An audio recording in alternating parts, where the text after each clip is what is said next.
Hello summoners and welcome to another episode of Pro Counters, where we go over picks to help you counter the meta. 9.15 doesn't see too many balance changes, but many new champions are seeing more play regardless. We're gonna go over some counter picks for every single role, so stay tuned. As always, feel free to leave comments or suggestions down below. We're always reading them. But before we get started, make sure to go to ProGuides.com if you want to see huge improvements to your rank right now. With the Pro Pass, you get exclusive pro courses, and ProGuides has a feature called InstaPro, which provides unlimited 24/7 on-demand coaching from the best of the best. Over 100,000 gamers have used InstaPro today and ranked up significantly, so don't miss out on this opportunity. Rank up now using the link below. With that being said, let's get started. Kicking it off with the top lane, we have two of League's ninjas exciting the shadows. First up is Kennen. He's safe and is able to bully his opponents out with his range advantage. On top of that, to make matters worse for the enemy, he's able to use Kleptomancy to pick up free gold against champions with lower kill pressure. Champions such as Riven and Renekton are going to have difficulty finding necessary leads to snowball. In fact, they'll likely find themselves constantly poked out and pushed under turret instead. Using his lane pressure, Kennen can then poke out his opponents to look for solo leads via turret plates, minion leads, and farming up Klepto. Alternatively, control the wave, build slow pushes, and use roam timers to create pressure to other sides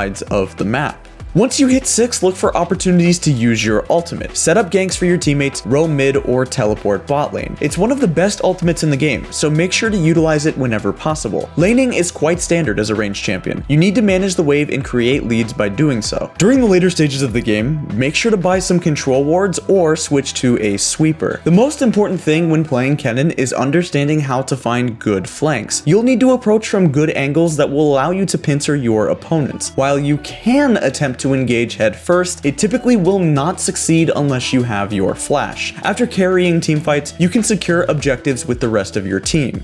Next up, as we said, is another ninja, which is Shen. He's a great laner and a good anti-split pusher. There's no doubt that he can be a strong situational counter pick. Shen's ability to dominate lane matchups against many split pushers and meta top laners is already a great reason to consider picking him up. As a bonus, he's always able to join his allies with his ultimate. He'll have no problem matching split pushers or split pushing himself and then using his ultimate to even out any odd-numbered fights. During lane, make sure to trade with your Q and passive. The shield and bonus damage alongside Grasp of the Undying and Shield Bash make Shen an oppressive opponent versus many melee champions. Pressure your enemies down when they try to farm, and play aggressively when your W is off cooldown. Later on, you'll ideally want to split push to create pressure in a side lane. From there, you can either commit to splitting or use your ultimate if your team gets engaged on. Consider carefully whether you should dive or peel. Shen is typically stronger at peeling, but in cases where the enemy carries are strong but you're ahead, you might need to dive head first and try to kill them. For the jungle role, our first counter pick is Elise. Her combination of burst, range, and strong dueling potential allows her to bully out several popular picks such as Lee Sin and Kha'Zix, who were buffed on the patch. Elise's early dueling strength and map pressure allows her to accelerate games very quickly, sometimes to the point where her opponents lose the ability to impact the game. One of Elise's strengths is diving. Tell whichever lane you want to gank to trade and get your opponents low. Then, time your gank with the wave crashing into the turret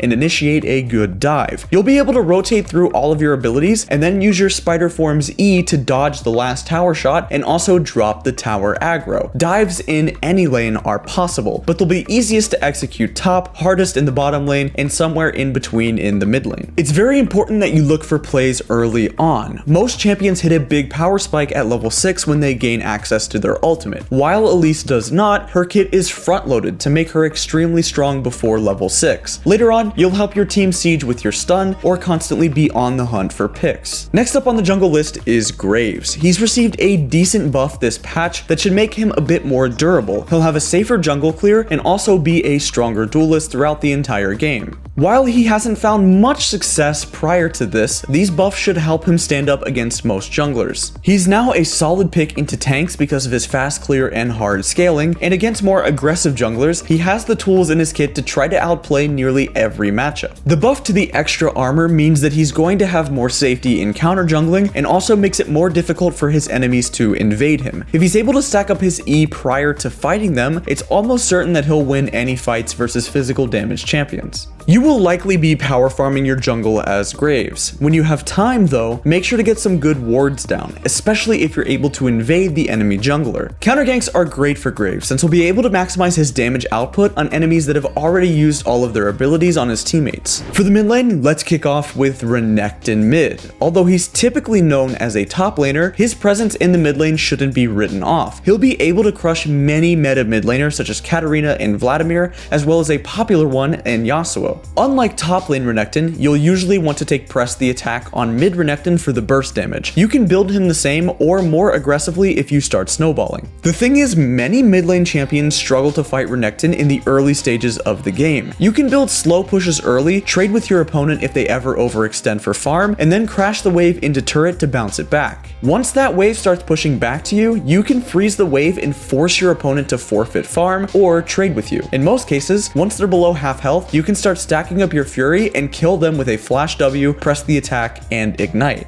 Another great strength is that he's able to set up ganks for his jungler. He's one of the best 2v2 skirmishers in the game. If you're able to build an early lead, you'll want to start forcing fights by roaming to pressure dives, contesting vision in the river, or forcing neutral objectives. Later on, you can play a split pushing role and help your team 1-3-1, act as the sole split pusher in a 4-1, or stay grouped with your team for a big team fight. Joining our mid lane roster is yet another pick that is quite commonly seen top lane. Mordekaiser is a beefy juggernaut who's able to dish out excellent damage in spite of his mobility. Mordekaiser is a great counter pick mid simply because he has some good matchups. Our analysts highly suggest him as a counter pick, however, because of his lack of mobility also leads him to having many bad matchups in the mid lane. He typically won't fare well versus champions who outrange him and can easily kite him. Most melee champions mid, however, such as Qiyana, Zed, and Katarina, will struggle versus him. When playing mid lane Mordekaiser, take advantage of your lack of mana costs and strong all-in. When your W is off cooldown, make sure to pressure your enemies off of farm. If they ever walk up, look to trade heavily after landing your E or poke them out for free with your Q. Once you hit level 6, you can play even more aggro. Trade heavily with your opponent and get them low. If you get ganked, you can ult the enemy mid laner and at worst trade 1-for-1. Similar to Renekton, Mordekaiser can go into a side lane later on into the game. While you'd rather group with your team after pushing in waves, do note that committing to a split push is something you'll have to do in some games. Alright, let's transition bottom now. Our first pick for the bot lane is Lucian. As of recent times, Ezreal and Kai'Sa are the two most popular marksman picks in the game. The popularity of these two champions is well founded. They're arguably the best bot laners to carry games at the moment. This is where Lucian comes in though. His strong laning and good kill pressure allows him to take control of the laning phase. Anytime his opponents want to farm, he can always pressure aggressive trades with his dash and his Q. When paired with a good support like Thresh, he can almost always follow up on the CC and pick up a kill. With enchanters, he can look for bursty trades with press the attack to chunk his opponents down and then zone them afterwards. Anytime his opponents are low, Lucian can freely control the wave as he pleases. He can either slow push waves in and try to take the turret plating, or he can freeze waves and try to kill his opponents when they walk up to farm. Something players need to do when they pick Lucian is play extremely aggressive after finishing Bilgewater Cutlass. The slow significantly increases his kill pressure after 6, as it'll make it much easier to weave in autos between abilities, and it'll also allow you to aim your ultimate without any trouble. Our second bot lane pick is one that we haven't seen for quite a while, Swain. On the previous patch, Swain received some significant changes, followed up now by another buff to his Q range. As a result, he's able to fight champions who need time to scale, or those who give up some damage in return for utility. The reason for this is that he excels at short trades as a mage, and he also thrives in all-in scenarios as a result of his CC and his ultimate. When laning with aggressive supports like Morgana or Thresh, Swain's kill pressure is suffocating. Anytime his lane partner lands CC, he can pull them back with his passive and follow up with 2 or 3 of his abilities. If his opponents are low enough, he can instead CC chain them and then push for kills. As a result of the changes he received last patch, Swain doesn't always have to waste time stacking his ultimate. Anytime it's off cooldown, it'll be immediately at full power. This means that he doesn't have to worry so much about playing a tedious minigame within his passive. He is much more straightforward to execute now than he ever was before. When he's ahead, he can also be difficult to gank. Utility carries like Ashe and Varus are able to set up ganks on Swain, but because of his ultimate, he can attempt to 2v3 ganks and turn it around because his enemies will lack some damage. Finally, let's talk about the ones that make it all happen. Supports. Following up on Xayah's popularity, Rakan's strength as a situational pick is something players are starting to become more aware of. Rakan is able to verse some of the best supports in the game right now, like Thresh, Pyke, and Yuumi. As a result of his mobility and engage potential, these champions find difficulty using their strengths. In lane, make sure to use the brush as Rakan. You'll be able to engage with your W from the Fog of War, taking short or long trades depending on the matchup. You can disengage with your E and repeat the process over and over again every time your cooldowns come back up. After poking out your opponents, use the brush again to zone opponents, or set up free kills if they don't respect you. Here's the thing,